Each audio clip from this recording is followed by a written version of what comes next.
so far on cuprates and other simulators. So I made up this title as an approximate placeholder for whatever it is that I felt like talking about. So an improvement on this title, which still doesn't quite capture what I'm going to talk about, is to say I'll talk not just about cyber-infinity, but its friends and enemies. But like in real life, it's hard to say who's a friend and who's an enemy. So we'll have to figure it out. Okay. So before I begin, as references, I would direct you to various other Boulder lectures, some from this school, some from a previous year's school. You all heard Mohit's wonderful lectures, which saves me a lot of trouble in talking about this topic. In terms of motivation and terminology. Most of you, I think it's fair to say that probably all of you, not really on top of cuprate terminology right now. Probably nobody in the world is. But you see it a few times, then you absorb more and more. The way I think about cuprates, in particular, as compared to other supercomputers, is that it's like an epic novel with plots and subplots and sub-subplots, and each one of these sub-subplots is already interesting for its own sake, right? And you don't finish an epic novel overnight. You have to read it and perhaps reread it and keep reading it many times, and eventually you sort of start getting some kind of picture, right? And then of course that picture may turn out to be wrong. Yeah. Sorry, I think you're a little bit loud. Going down a little bit. Is that good? Yeah. All right. So Steve Kivelson started giving these lectures today. I guess he only got time to do the phenomenology in this morning's lecture, but he's promised wonderful things in the next 3 lectures. So that should definitely be a help. And Arun Paramakanti, I realize I've probably misspelled his name. He will be here this week, and he'll be talking on Thursday and Friday, and that will also give you a feel for what's going on with cuprates. And there'll be some overlap of what I'm going to say with all 3 of these talks. So as you'll soon see, I'll spend some amount of time talking about quantum spin liquids. So I gave lectures at this Boulder school in 2008, which are available online at the Boulder website, and that has much more detailed discussion of quantum spin liquids and what I'll be able to give you in these lectures. And there's also a set of lectures by Patrick Lee from a Boulder school maybe 3 years back on the same topic of quantum spin liquids. And if you want to learn more about spin liquids, these lecture notes will be a good starting point. Okay, so what I want to do is to talk to some extent about superconductivity, but mostly not about superconductivity. So the key word in my talk is the mode transition, and superconductivity is one of the many phenomena that we'll want to think about in the vicinity of the mode transition. So let me remind you of something that Mohit said in his very first lecture. Said that in 1986, so whenever it was that Reynolds and Mueller found the cuprate superconductors, they appeared in the last place anyone in the world expected superconductivity to arise. They arose in a doped Morton state. Right? So if it was considered so insane in 1986, well, let's look at this issue from 2014 and see, is it, theoretically, from a theorist's point of view, is it still so insane to find superconductivity near a Morton state? Okay? Have you made progress at least understanding that much? Okay? So what I want to do mainly in my lectures is at least I decided to treat my lectures as a supplement to all these other lectures, which will really try to educate you. I'll also try to educate you, but mainly I was thinking of finding a way to get you to engage in some of these questions and think about them yourself and form your own opinions. So I'll try to expose you to some cool things, some interesting ideas, which likely have relevance to problems like the cuprates, but maybe they don't, right? But the ideas hopefully have legitimacy of their own, and hopefully give us intuition in thinking about strong correlation physics, particularly in the vicinity of the mode transition. So in that sense, the philosophy is somewhat similar to what Steve was advocating earlier today, that he'll find solvable problems that he can solve reliably and hope to learn something, and then, even if it's not legitimate to directly compare with experiment, hope that it gives you a viewpoint on some experimental phenomenon. So it's in that same general philosophy, but I won't be solving anything. So, all right. So let's start. So this is the plan. I want to start by giving you some examples of superconductivity and some related phenomena near the mode transition. And then most of the rest of the lecture today will be on magnetism and mode insulators. And tomorrow's lecture, I'll talk about metals and superconductors near the mode transition, pose some general questions, inspired by the Q plates, but not necessarily directly trying to explain anything in the Q plates. Right? So my entire lectures will all be inspired by experimental phenomena, but not really trying to address it in any single material. And I'll provide some theoretical answers to these. Okay, so let's start with very, very simple things that you no doubt know. So what is a mode insulator? Right? So the insulation is due to this jamming effect of Coulomb repulsion. So you have electrons in some lattice with commensurate filling, 1 electron per site. So the Coulomb cost of 2 electrons sitting at the same site, if that's very big, then the electrons can't move if every possible atomic orbital site is already occupied by another electron. So this, by now, even if you've not seen it before, I'm sure you know, but it's good to see it again. A useful theoretical model to keep in mind is the Hubbard model, which has electrons hopping on the lattice and a potential energy, on-site potential energy of repulsion between the electrons. If the hopping wins, you expect to get a metal, presumably a fermi-liquid metal. If the U wins and you have exactly 1 electron per site, then you expect to get a mode insulator. Okay? So this is a useful toy model to keep in mind. Now, real mode insulators have many complications. One common complication is that you may have orbital degeneracy. There will be more than 1 atomic orbital available for the electron in each ion to sit in. Right? Another common issue is that this one band Hubbard model that I wrote down may be too simple for any given material. For the Q plates it seems to be okay, but for other materials it's often not the right starting point. And that's definitely the case if there's orbital degeneracy, there's more than 1 atomic orbital each site. Spin orbit interaction may play a role. And of course, we cannot forget about long range Coulomb interaction. Right? Which Steve already mentioned in a small discussion with me towards the end of his talk. The Hubbard model doesn't include long range Coulomb interaction, but it's there in real life unless you're a cold atom person, which I'm not. So in this lecture, I'll forget about all these 3 of these for the most part. Fortunately in the Q plates we don't need to worry about any of these 3, but obviously we must include the Coulomb interaction. Okay. So when do you get a mode insulator? Right? So if you look at the periodic table of elements, which you can't resolve from where you're sitting, but you all know the periodic table. If not, memorize the periodic table. I learned it as a child, not as a child, as a teenager. I was forced to, my upbringing. I hated it at that time, but it's been really, really useful in my life. So some of the classic mode insulating materials are transition metal oxides formed out of this things in the middle of the periodic table. Nickel oxide, manganese oxide, vanadium oxide. The parent compound of the Q plates, there's nice examples, tungsten titanate, there's some sulfides. So the 3D orbitals are very close to the nucleus, and so there's a large on-site propulsion compared to the inter-site hopping, and that leads to the possibility of strong correlation, and the filling is right to mode insulation.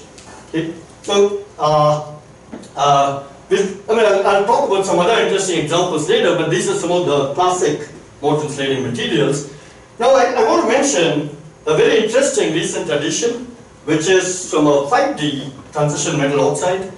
Actually, the first time I was talking about this material, I was at lunch and talking to some people, and one of my string theory friends walked into the room, said, "Oh, it's great, Coherence is also interested in 5D physics."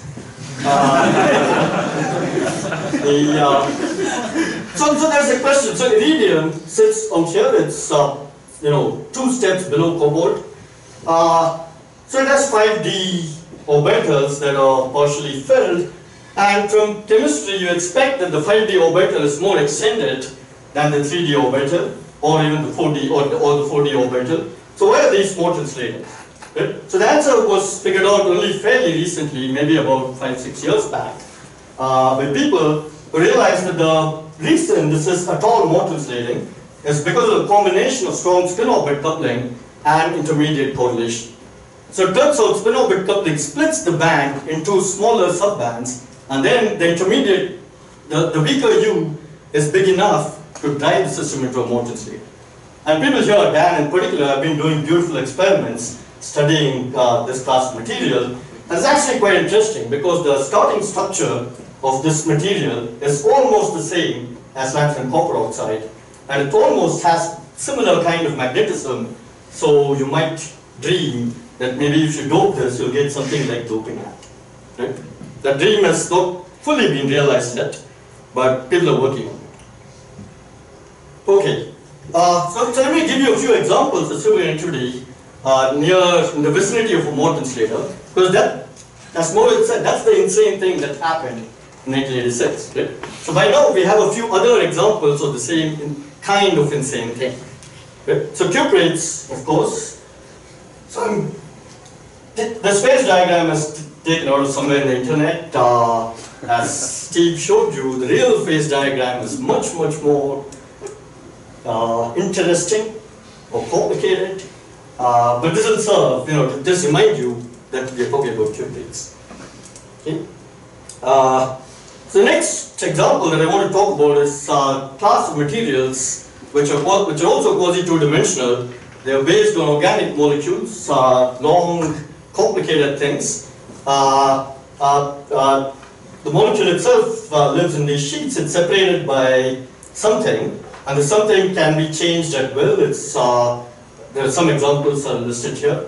Now, out of this complicated mess, the electronic action really occurs in these two-dimensional layers, and the quantum chemists have convinced themselves that you can make an approximate model of these complicated molecules by just focusing on dimers such as these, and each dimer contributes 1 electron, which is free to do what it wants, and it's an effective model.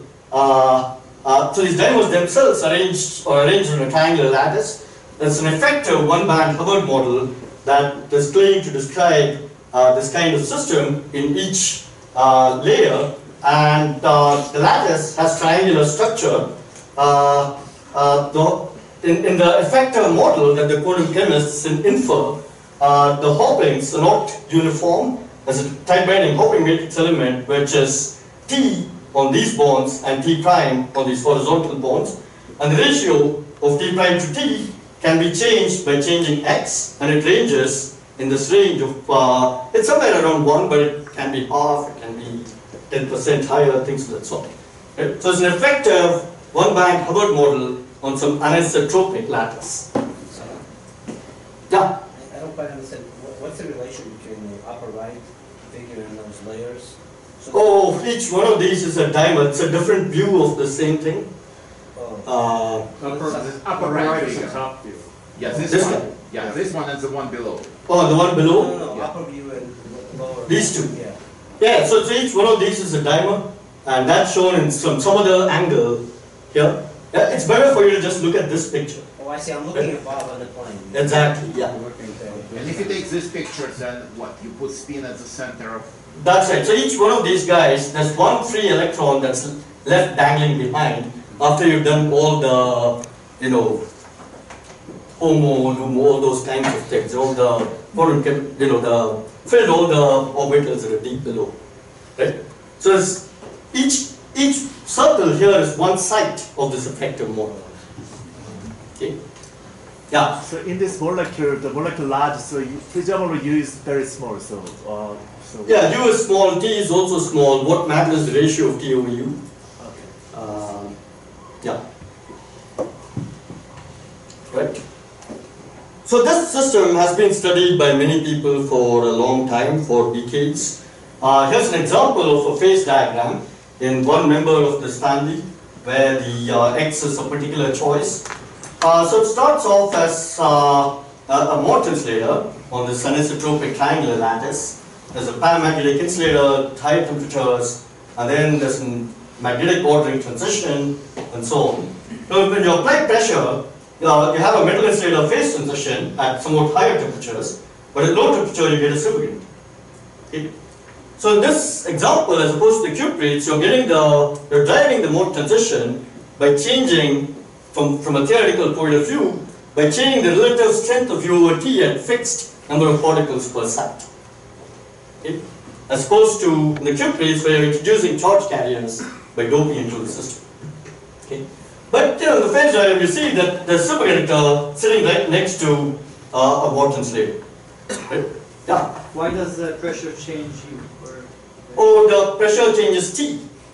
Right? Things come closer together. Right? And the direction it goes is intuitive. As with increased pressure, it becomes metallic. Yeah.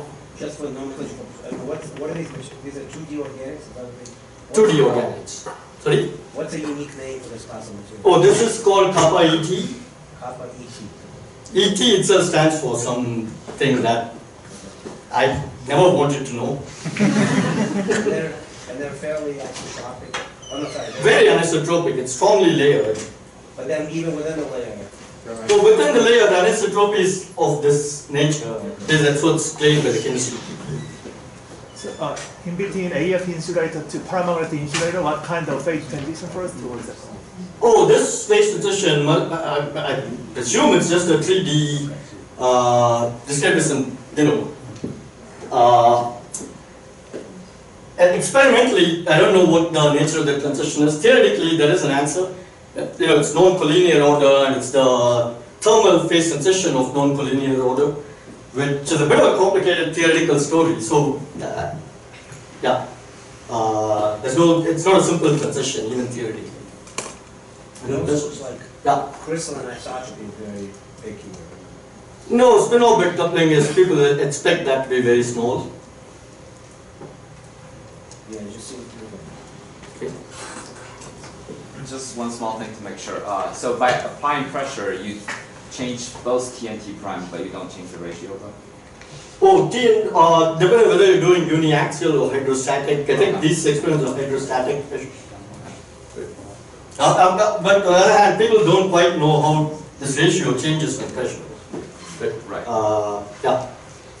Is there only one orbital for each of those dimers? Oh, there's one orbital that has an electron that's dangling. That's free to attempt to. So that electron only has one orbital? Yeah, that's right. Okay.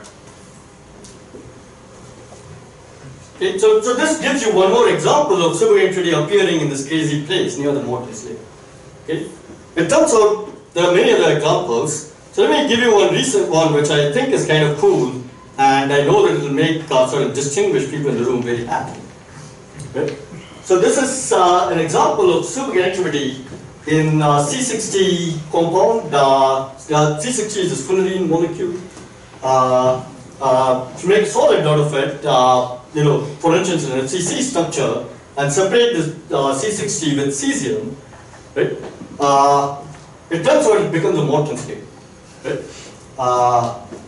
So it's a very weird Morton's layer, right? So the lone electron. So it turns out that people have convinced themselves through susceptibility measurements and things of that sort that here at ambient pressure, there's a lone free spin sitting in each C60 molecule, and that gives you Curie susceptibility, blah blah blah, and it's a Morton's layer. But when you apply pressure, it becomes a superconductor. Okay? So this is yet another example of superconductivity appearing in the vicinity of a Morton's layer. Okay? So this case is particularly interesting. There's more information here than I want to emphasize. But if you look at these dark red things, the red things, that refers to the FCC structure. Turns out it also crystallizes in a different structure known as A15, which I don't want to focus on. So in this FCC structure, it's a Morton's layer, but the FCC lattice is frustrated, geometrically frustrated. So it has, the spins have a hard time ordering, and they order at some low temperature, 10 Kelvin or so. The Curie-Weiss temperature is quite high, it's on the order of 30-40 Kelvin. Now when you pressurize it, there's a metal insulator transition at high temperatures, and at lower temperatures you get a superconductor. You can see the dome, right? You even get a dome.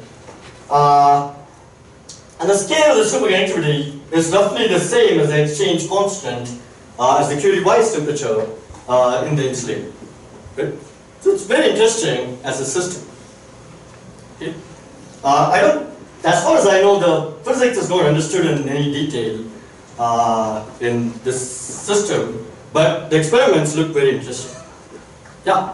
Just one other comment, not cesium-3, C60, they haven't measured the resistivity, but the others are bad metals by any standard. I'm aware of that, yeah, that's right. Actually, I don't know why they haven't measured the resistivity in cesium-3, C60. Because I don't think they have a crystal big enough crystals, yeah. There's a lot of NMR work, which looks really interesting. And yeah, so... Okay, why structure fades in superconducting dome? Because you have two different structures connecting. In the superconducting state, what kind of structures? Oh, the structure is still the same. This plot has more information than you need to focus on. Let's just focus on the FCC structure, right? The data that's shown here is for two different structures, right? But if you just focus on the FCC structure, those are triangles, right? I guess here you don't see the end of the dome. No, you do. Yeah. All right. So one thing that I do want to do in these lectures is to take this as an opportunity to every once in a while throw out some question that I think will be great as a discussion topic. Right? I won't give the answer to those questions simply because I don't know the answers. Right? But I think it'll be fun to talk about it. Right? And if not during the lecture, probably not during the lecture, but catch me or catch one of your friends, and hopefully you get interested and start thinking about some of these discussion questions. Right? I think it'll be fun. I'll certainly enjoy it if any one of you came and caught me about any of these discussion questions that I will throw up. So the first such question I want to throw up is about one other system that perhaps belongs to the same category. Perhaps it doesn't. Right? So it's this system. It's very famous. It's helium-3. You've all presumably had some exposure to the phase diagram of helium-3. At ambient pressure, it's from a liquid, and then it goes into superfluid. As you increase pressure, it solidifies, and there's some other superconducting phase. Yes, Manfred talked about this a little bit in his talk. So superfluidity in helium-3, particularly near the melting, is usually understood, at least for the last, there's a 40-year-old theory which describes it as ferromagnetic spin fluctuation mediated pairing of fermions, right, of the helium-3 atoms. But maybe there's a different point of view that's fruitful to think about superfluidity here and think about it as a melted solid. Right? It's close to melting, and at short distances, it's going to look like a solid. Short distances and short times, it's going to look locally like a solid, but at long scales and long times, the solid orders fluctuate. Right? So maybe we can view the liquid here as a fluctuating solid, as a melted solid, and then perhaps we can develop a viewpoint on superfluidity near melting, near the phasing transition from that point of view. Okay? Is that melting transition first order? It is first order, but it shows the more to metal transition in many of these systems that I showed. Right? So a couple of comments that I want to make about this, which I think makes this an interesting thing to contemplate. First of all, a solid is to a large extent like a molten Slater. Right? Things are not moving in the solid. Right? It's not described, it's a Fermi system where things are not moving. So it's not pinned to any underlying lattice, but so solid is like a molten Slater. And the Fermi liquid here is known to be, to the extent that it's known that it's a Fermi liquid, the thermodynamic properties and some other properties are known to be not describable as a free Fermi gas. It's a strongly correlated system with effective mass enhancements, with Landau parameters which may be big, things of that sort. Okay? And this, so third fact which is kind of interesting is that the pairing scale in the superfluid is about 1 millikelvin, maybe 2 millikelvin. I think in the solid, the spin exchange scale is of the same order of magnitude. It's about 1 Kelvin. Okay? So we again seem to have a situation where the magnetic scale in the solid is comparable to the pairing scale in the liquid. Okay? And it's also known that the solid has a lot of local ferromagnetic tendencies. People have some reasonable understanding of the magnetically ordered state that you get in the solid. So this is the magnetic ordering transition. So perhaps there's a point of view where you say that locally you tend to form parallel spins, and that gives you the triplet pairing in the liquid. Okay? I don't know if it's right, but I think it's interesting to contemplate. And the distant past, pre-ITC, I believe people, for the normal state, people tried to take some such point of view, but to the extent that I understand it, I'm not very satisfied with those treatments. People artificially put a lattice, then try to see what happens. Try to describe it more or less like a regular mode position. I don't know, perhaps some of the experts know, is there any better treatment of this melted solid point of view? No. I think there isn't, and there's, you would like to have experiments also in the normal phase. Yes. And there's almost no experiments. Right. So this, as a beginning, you could try to get people to do experiments at. So there's thermodynamic experiments. People know the specific heat, compressibility, spin susceptibility. Yeah, but for instance, the viscosity isn't known over much of that range of temperatures. And definitely the single particle spectral function is not known, emphatically. Yes, sir. And how you know how experimental exchange scale of solid? What is? Oh, I think that's based on fitting to the theory. So there's a ring exchange Hamiltonian. There's a magnetic ordering transition here, right? Which is just below. That's maybe about. It's a fraction of a millikelvin, but you can fit the data in the magnetically ordered solid to this complicated ring exchange Hamiltonian, and then get some idea of the dominant term in that Hamiltonian. Yeah. Just since you look to me. Yes. One other thing you might want to mention is the solid itself is just barely a solid. It's barely a solid. It's a mass That's density right. wave. There are no higher Bragg peaks as far as I know, and it's so it's almost a quantum liquid. So the solid is almost melted. The liquid is almost a solid. Right? So it's first order transition, but it's the short distance physics of both the liquid and the solid are very similar. Yeah. Was looking at me, and 3 is a very strong neutron absorber, so there's no information. So I shouldn't have. Yeah. Sorry, maybe a detour question. So if you look at the temperature at around 0.1, and from the solid phase to the normal liquid. Yeah. If you increase temperature, you go from liquid to solid. Right. So that's a cool phenomenon that you may also have caught a little bit of here. Right? You can go from the metal to the insulator by heating. Right? Why is that? Right? So this was figured out, I think, by Pomeranchuk in 50 years ago. It's because you formed an insulator here, or in the helium-3 case, a solid, and so spin local moments that are dangling, and so spin entropy, which is large. Right? But in the liquid side, if you form a Fermi liquid, or when things are moving, the spin entropy, the entropy becomes very small. Okay? So the liquid therefore has more entropy than the solid once you form these spins, but before the spins have talked to each other and have frozen themselves or cancelled themselves out. Okay? So it's a cool phenomenon which people in fact exploit in all kinds of interesting ways to do cooling and things like so.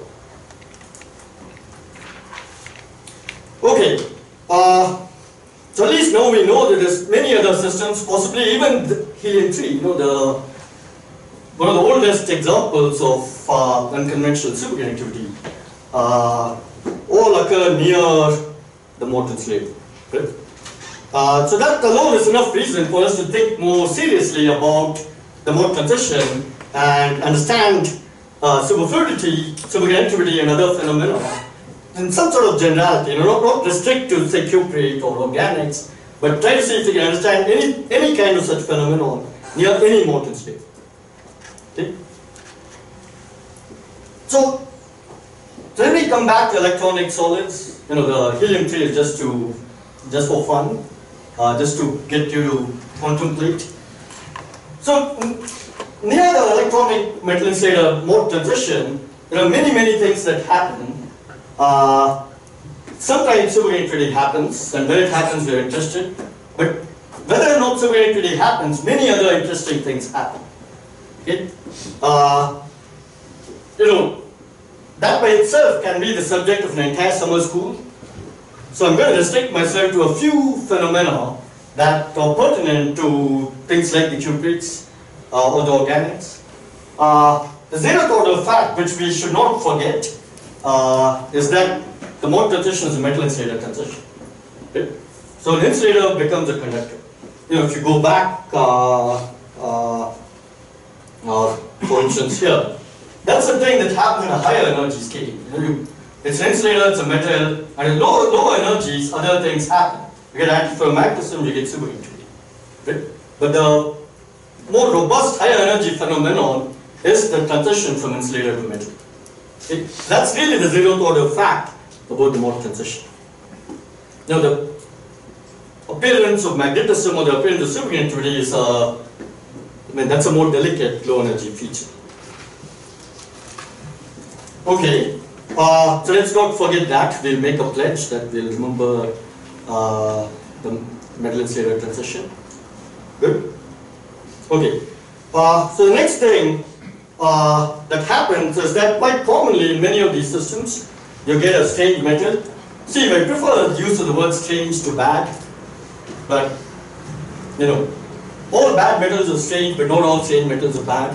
So strange is a more all-encompassing, or whatever that word is termed.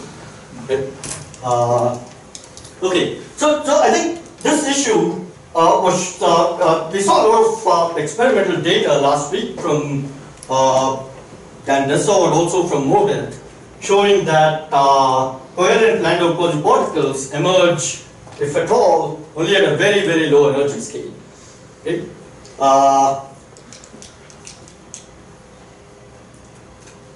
So the cuprate example, what you learned in the last week is that my boundary is actually sharper than I wanted them to be, but that's the extent of my keynote expertise. In this region and in this region, there's no sign at all of coherent Landau quasiparticles. Okay? So the superconductivity in the interesting portion of the phase diagram emerges out of a mess as far as the electrons are concerned, an incoherent mess of non-quasiparticles. Did you mean to stop that? Sorry? Did you mean to stop that before it went to the left-hand side of your... No, I didn't want to commit myself to anything in the left-hand side. In the right-hand side, I tried hard to blur this line, but yeah.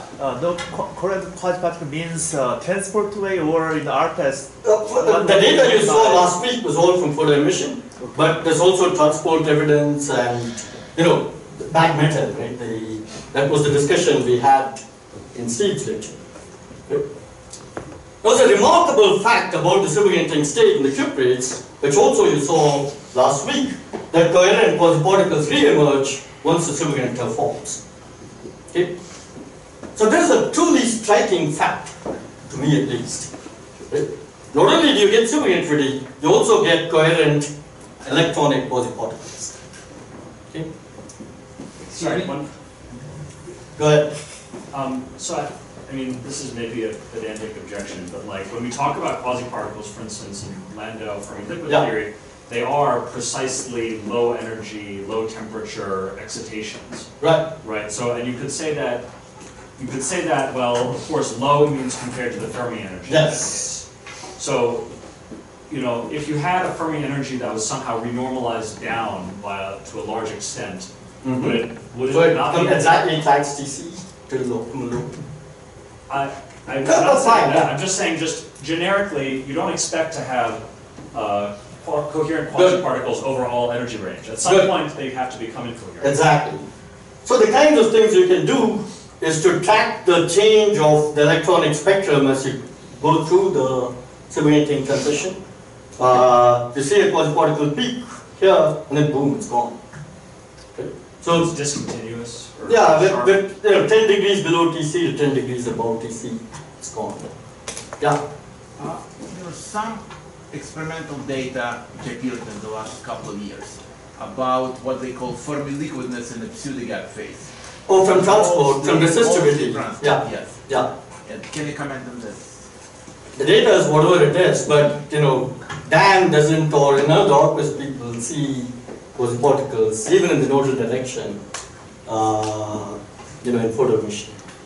Okay. So the statement about the transport data is that resistivity is linear, and then at some temperature, just roughly around T star, it starts deviating from linear, and you can try to fit that to a T squared. Right? And that you can try to do that, yeah.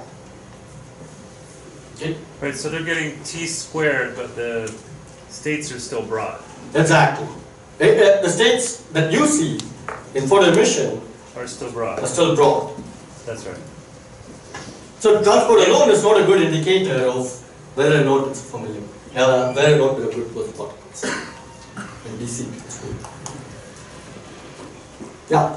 You said the coherent quasiparticles reemerge in superconducting state. Is that simply because you have a gap?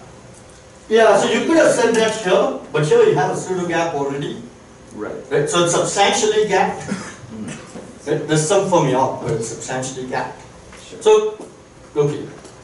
I understand in my understanding, the term coherent means the Z is 0. Incoherent means Z is Incoherent, yeah. yes. Okay. So, okay.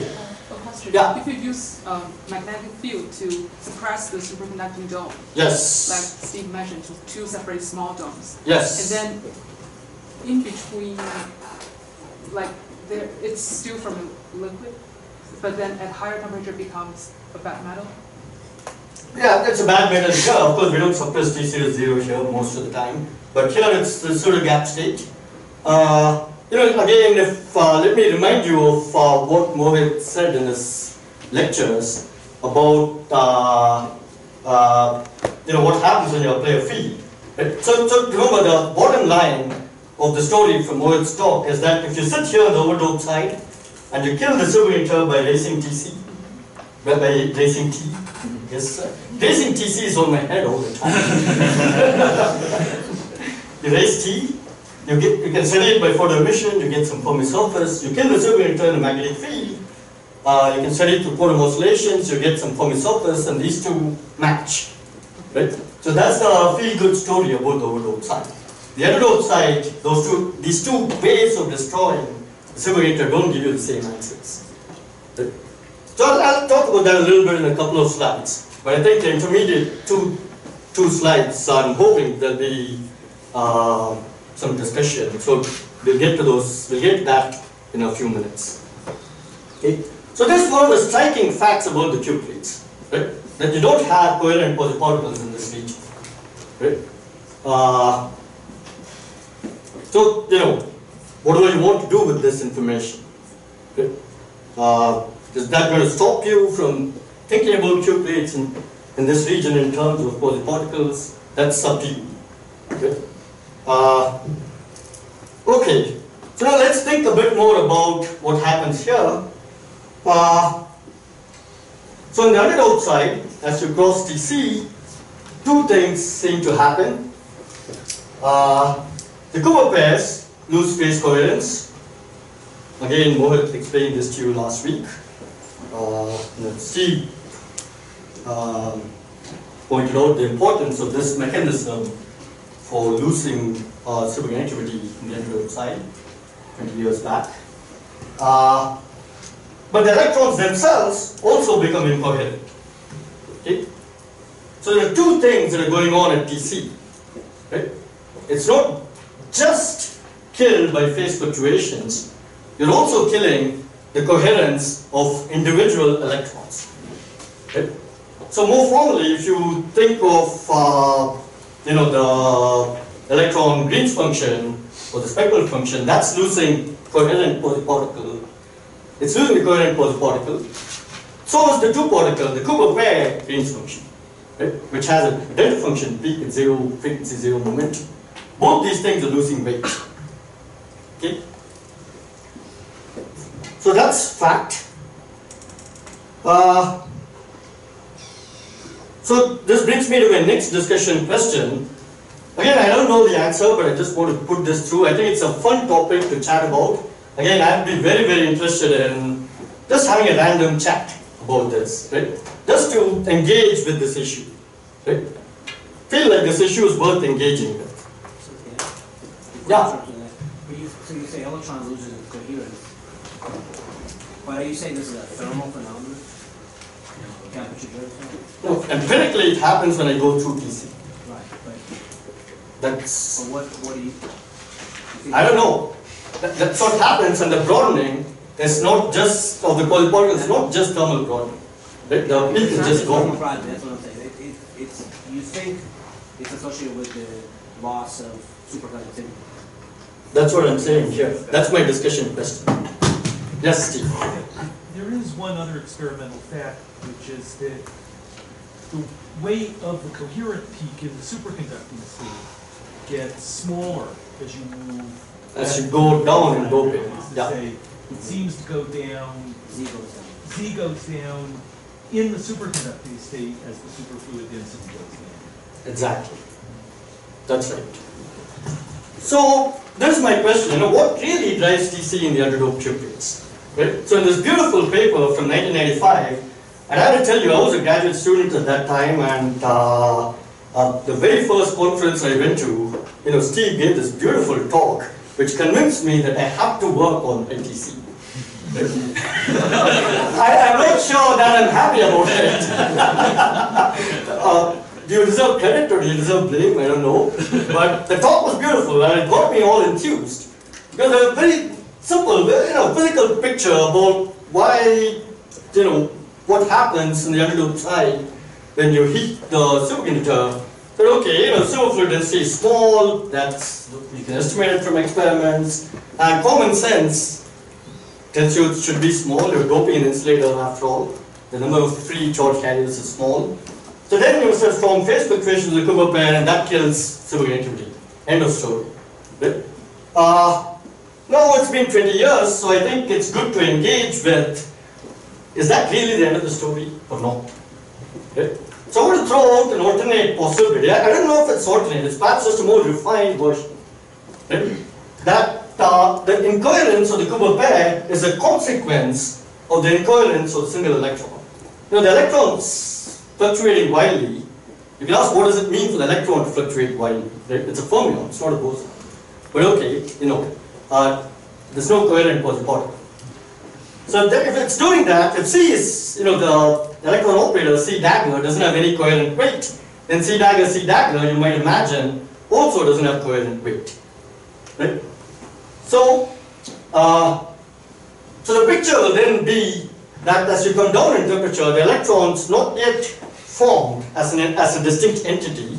You're in this incoherent soup, right? And once the electron becomes coherent and settles down, it becomes a nice electron. The Cooper pair is able to condense and do its job, right, of forming superconductivity. So in this case, an upper bound on the TC and the superfluid density would be set by the coherence scale of single particle physics, right? And this is really the culprit for why both these things are low. Okay? I think that's at least a possible viewpoint. It's something that's certainly worth contemplating and discussing and dismissing if you can convince yourself that it's not right. Yeah? But then that means that you could have you should have a case where first the electron becomes coherent as a quasi-particle, and then yeah, so in the overdose side, that's roughly what happens. The electron becomes sharper, better defined, and then there's separation. Oh, that means that on the underdose side, you should expect to find a material that happens as well, right? No, you don't. But why would you expect it?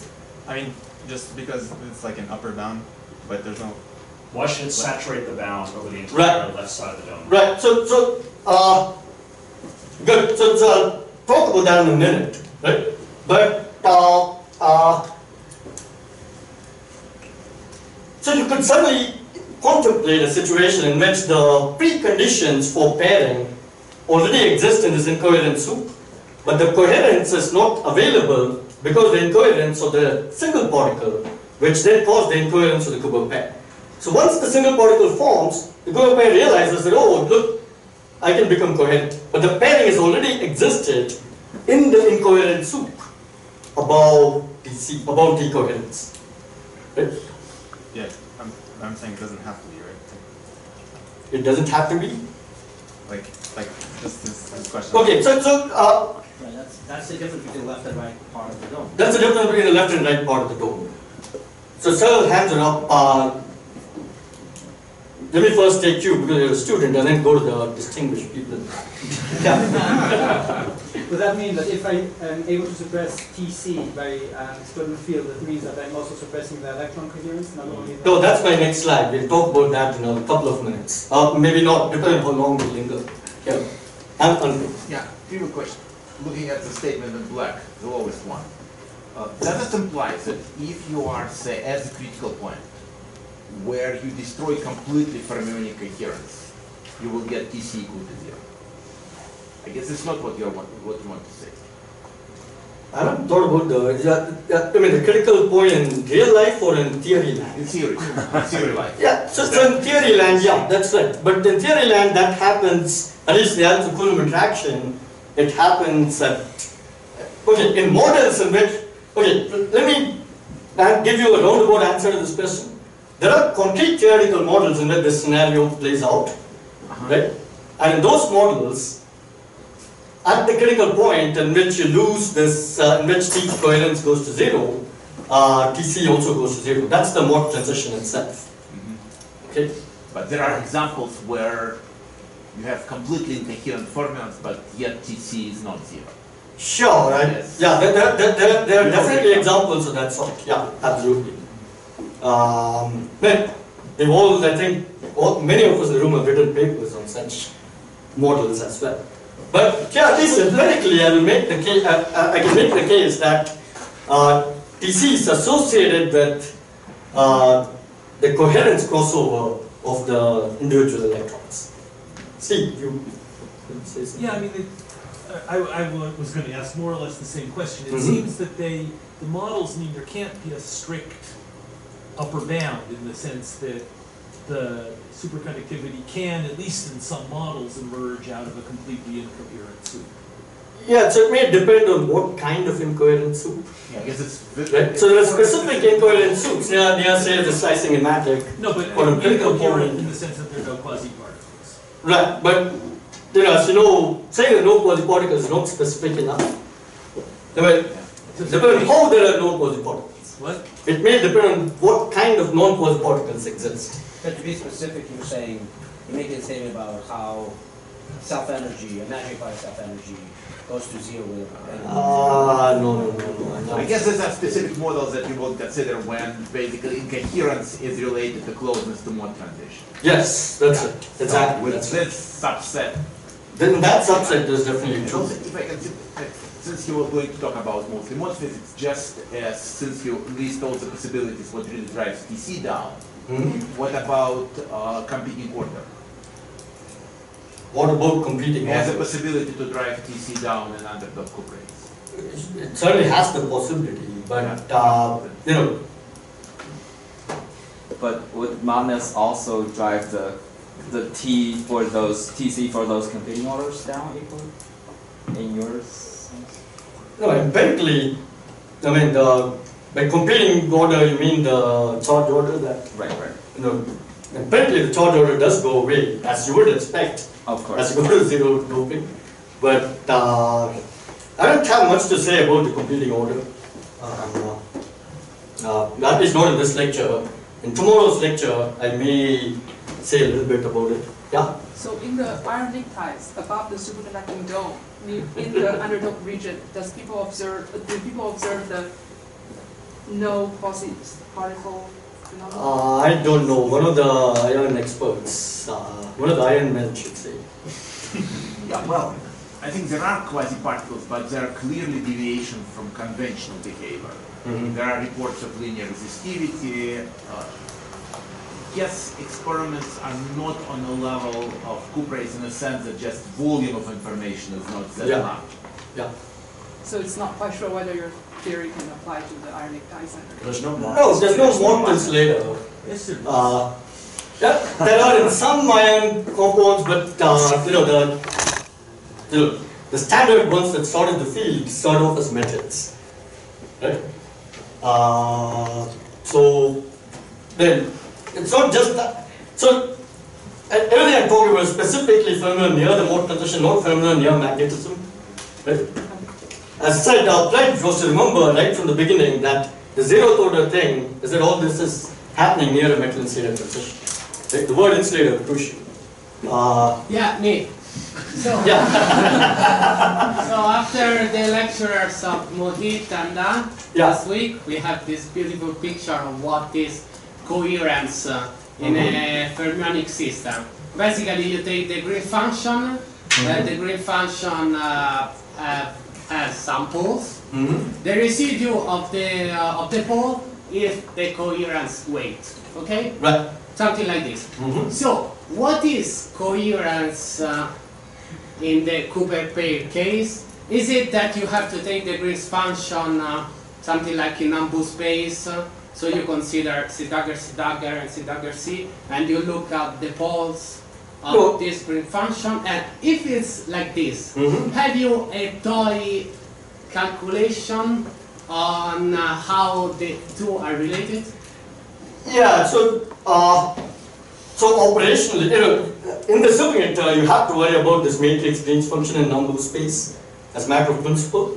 But there's a diagonal component that's measurable in a photo emission experiment, and you can look for a particle peak there. That's measuring the C dagger C part of it, right? So that's the kind of experiment that you saw a lot of data on from Dan last week. So you see a peak, and you can ask, there's a background, and on top of the background there's a peak. Peaks of the salt, right? So you can ask about this peak. Ask about what happens to this peak as you heat through AC. Right? And the peak height goes down, it just goes away. I think he's asking about the coherence metric for a Cooper pair as opposed to an electron. Yeah. That's okay. For a Cooper pair, there's something called a condensate fraction, which measures the weight of the delta function peak in the Green's function of the Cooper pair. Right? But you could equally well tell him it's non-zero superfluid density, which I think is It's- more in line with what is being said rather than bringing a context extra. Yeah, these are more or less the same thing. They're not exactly the same thing, I but don't understand that, but I think it's simpler in this context. yeah, right. So superfluid, non-zero superfluid density is good enough as a measure of coherence of the Cooper pair. Yeah, I don't see how the two are related, but I'm confident that I will. So you don't see which two are related? How the coherence of electrons is connected to the superfluid stiffness, right? Yeah, he's asking why should Z equals 0 be related to rho s equals 0, but that is the Louis, that's the question. That's the question. That empirically that seems to be true. Okay. Right? As you go through TC, this peak goes away, and along with it, the system becomes non-simultaneous. Okay. Okay. But at some heuristic level, you can imagine it, right? That the C correlate, C dagger, C. If C has a coherent quasi-particle peak, then C is sort of well defined as a fermion operator. But if there's no coherent quasi-particle peak, C is not quite well defined as a fermion operator in the low energy theory. So the fermions fluctuating. And the fermions fluctuating in CC is also fluctuating. Yeah, go ahead. I just want to make a clarifying comment because I think both Steve and Andre were saying that you could certainly have situations in which there are no quasi-particles or well-defined quasi-particles and yet near a quantum critical point. Yeah. You can get coherence in the sense of a non-zero TC and non-zero rho S. It's possible, yeah. It is possible, but I think the context is very much what Steve said. Not only do you have this tie-up between Z non-zero and rho S non-zero as you change the temperature, but it's also doping. But as you underdope, the two of them empirically seem to be tied together. Exactly, yeah. Using both. That's the Mach transition. Absolutely, yeah. And the other thing is, what about competing orders? Of course, competing orders can and may impact both, but the largest energy scale in the problem is U. Yeah, that's a more theoretical argument, right? But I was just trying to understand if this was supposed to be a general statement of a bound. Right. And No, one transition, it's a different. Yeah. All right. And one last point, people are asking for models. If you just do slave boson, Exactly. I'm going to do that later on in my talk. And Arun Paramakanti will also discuss calculations which show things. So in fact, since some of you may have heard about slave bosons, let me just mention that this scenario is what actually plays out in the slave boson mean field calculations and the ideas behind the slave boson description of the cuprates right from the late 80s. Okay? Was implicit in that scenario, in those calculations, that this is what's limiting TC. Right? But I'm not yet doing any. I've not yet introduced slave bosons, so just talking about it in those terms yet. But there will be discussed certainly in Arun's Paramakanti's lectures, even if I don't get to do it myself. But you're going to think of it as a zero temperature phase or transition? I'm going to take. No, my statement is about defining temperature transition. Okay. It's about TC. But since you mentioned flavor, so you're going to be varying temperature, making the electron, and therefore destroying completely. Yeah, and the slave boson mean field calculation, they are done as a function of both temperature and doping. Okay, I see. Going back to Courtlier in the 1980s. But in particular, this scenario also plays out, I guess. It also plays out as a function of doping because they are starting from spin. Okay, so now let's, someone was asking me about magnetic field. So let's, from this point of view, consider the effects of the magnetic field on these systems. Right? So some years back we had a proposal for what happens, that the magnetic field kills the superconductor and you get into some state, but perhaps the magnetic field doesn't kill this coherence scale. Right? So even though these are, just many people ask me, even though these happen to occur, these two things occur at more or less the same temperature in zero field, in a finite field, if this, let's suppose they separate out. Right? So then what will happen is that the regime, you expose a regime here at high field, where the system is below the coherence crossover for electronic quasi-particles, but it's not superconducting. And you expose that regime down to low temperature. Right? So then there's no real reason why the physics in this regime has to match the physics in that regime. So let me explain this through a story, right, which I kind of like. Anyway, I have this theory that people can't concentrate continuously for this long. So So imagine that you come from a country in which a lot of people wear veils, and so you can't quite see their faces, but you see the veil is interesting, beautiful. And you know what you have to do to see what their face actually looks like? You remove the veil. And then you travel to a new country and you see a lot of people wearing veils. And you say, okay, I want to see their face. Maybe the face is beautiful. Okay? So you go and try to remove the veil. Okay? And the face looks interesting, but you realize that this is not the real face. Because it's covered by another veil. Right? You're used to just removing one thing and getting to the face. But here, in this new country, you have to remove two things. You know, the real face is covered by two veils. You know, so the story is that something similar, this suggestion at least is that something similar is going on. Both TC and T-coherence separate you from this high temperature pseudo-gap state with its all its fermions and so on from the superconductor. And the program of applying a magnetic field to unveil, you know, the pseudo-gap of its superconductivity, right? To expose superconductivity, to expose the pseudo-gap down to low temperature, has given you a different result. It hasn't yet succeeded because it only unveiled TC, didn't quite unveil T-coherence. So do you not get some signatures of bad metal behaviors also at high fields? No, so now let's forget the words bad metal if Steve will let me. Because we're talking about the pseudo-gap. Right? Let's just say unusual metal. Pseudo-gap metal. Right? You should see something as you come down here. Right? You should see this coherence scale. There's a question of how will you see it. Right? You can't do photo emission in a field. Right? I mean, but clearly the scale must be non-zero because you do see coherent quasi-particles here. Right? You know, if you're way out here, are you going to see coherent quasi-particles here? I don't know, but probably not. Right?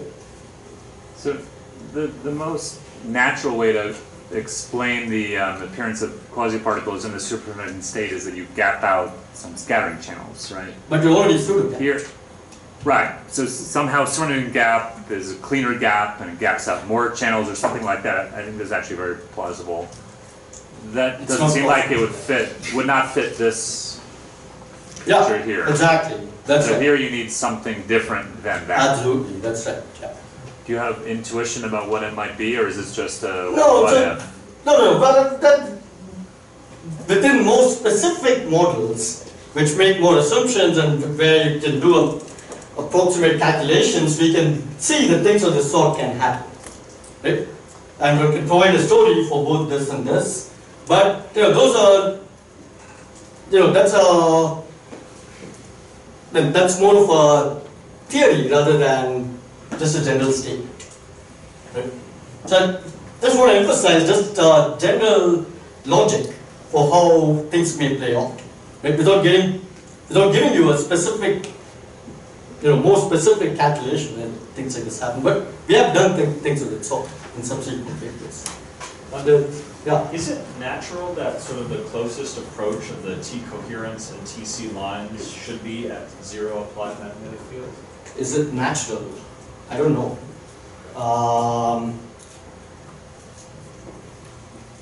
I mean, it's natural within some specific models and calculations, but on general grounds, I don't know, but it's a good question to think about.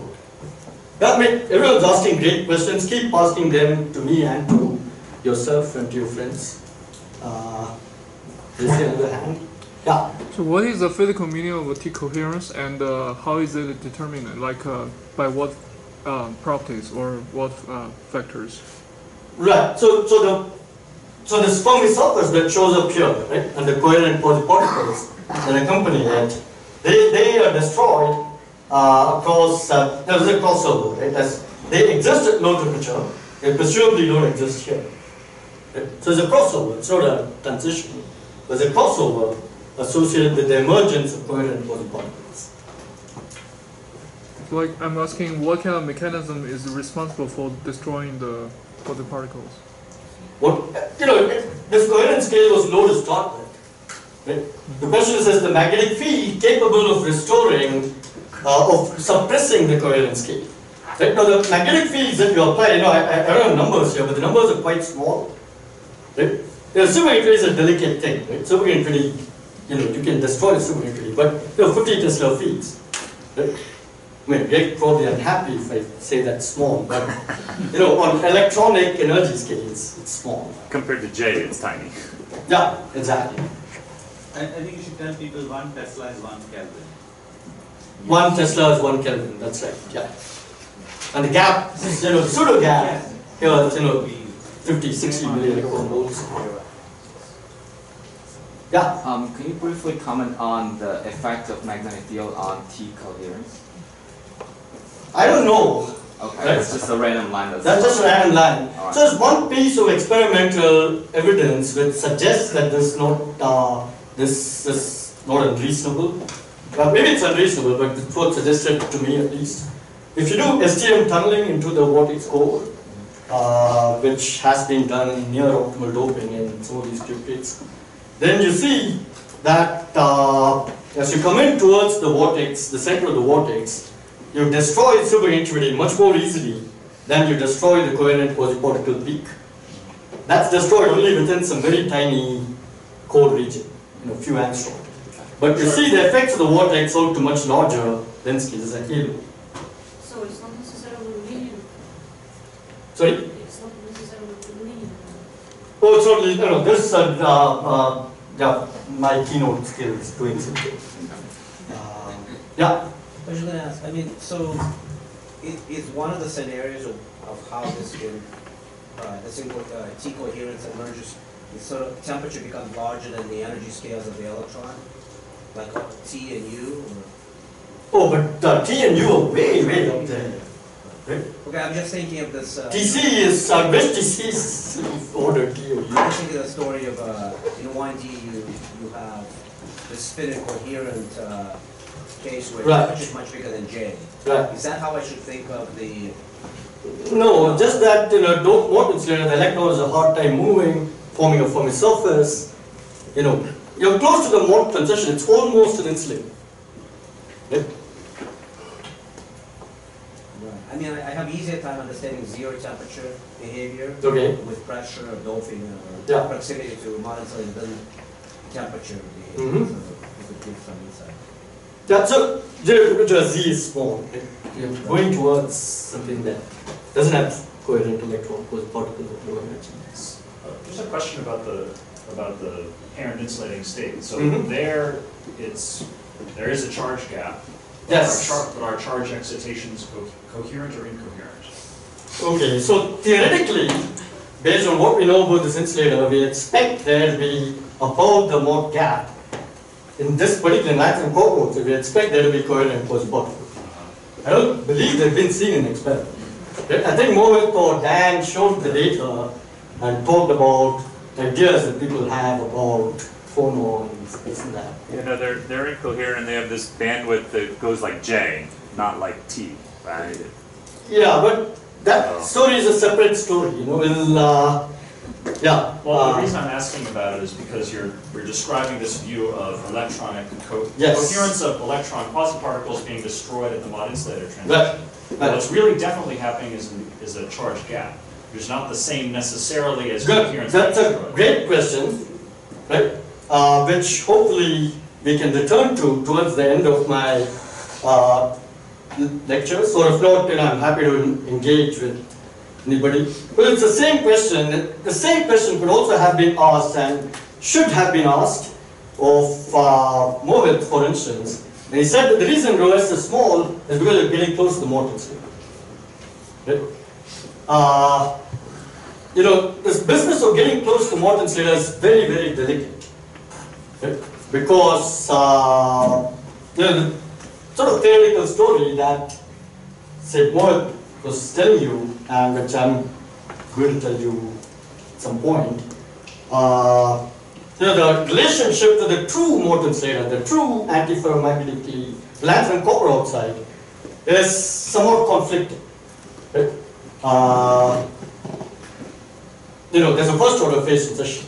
When there's a first order phase transition, what does the metallic conducting state on the other side, why does it have to know anything about the Morton state? Right? Let's come back to that. Let's revisit that question at the end, right, rather than now. Okay?